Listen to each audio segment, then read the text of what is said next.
Bonjour. Ce que je vais vous dire, je vous le dis gravement, au nom de la vérité. Notre pays est colonisé. La France est un pays occupé.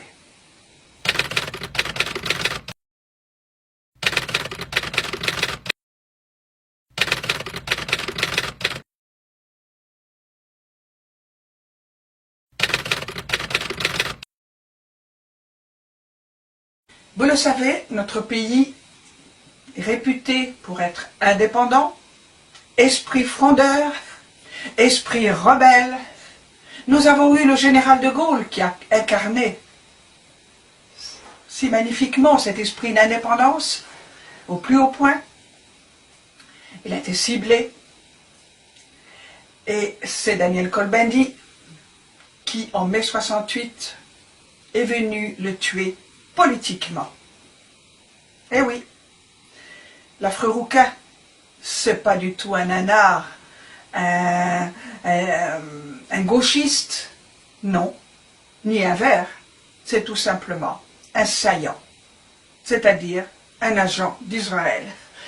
Et le général de Gaulle, gêné par son indépendance, notamment l'État d'Israël, et il est clair pour moi que Daniel Cohn-Bendit était déjà envoyé pour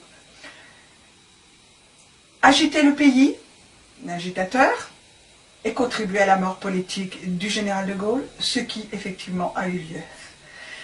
Jacques Chirac, un autre indépendant, avec Dominique de Villepin, donc on dit non à la guerre contre l'Irak, illégitime, illégale, et donc ils se sont différenciés, ils n'étaient pas alignés, et donc ils se sont fait beaucoup d'amis dans le monde. La France était respectée, et quelques ennemis.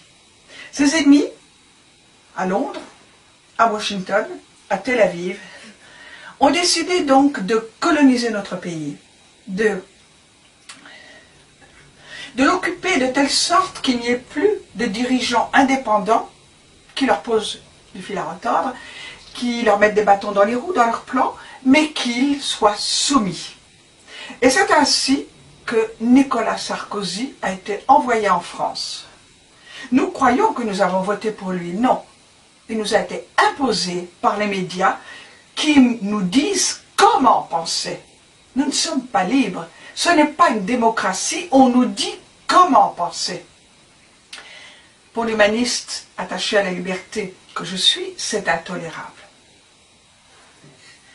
Donc, nous devons penser comme il faut et agir comme il faut. Ne plus être indépendant, ne plus dire non à une guerre décidée par Londres, Washington, Tel Aviv.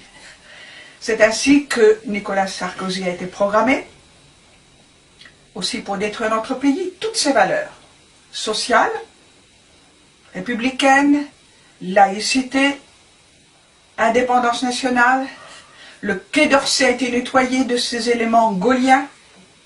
Les médias sont verrouillés. Bref, la France perd son âme, ses droits de l'homme, ses valeurs, son identité. C'est intolérable. Au niveau le plus haut, le plus élevé de la nation, tous sont des saillants, des agents d'Israël. Sarkozy, Copé, Jacob à droite. À gauche, c'est encore pire, il y en a encore plus. On a voulu nous fourguer des SK. Dois-je en parler? Je crois que ce n'est pas la peine. Il aurait pu être président. Vous imaginez? On nous envoie les pires. C'est pas la France, tous ces gens-là. Hollande fait exactement la même politique que Sarkozy. En pire, parce que c'est l'hypocrisie en plus.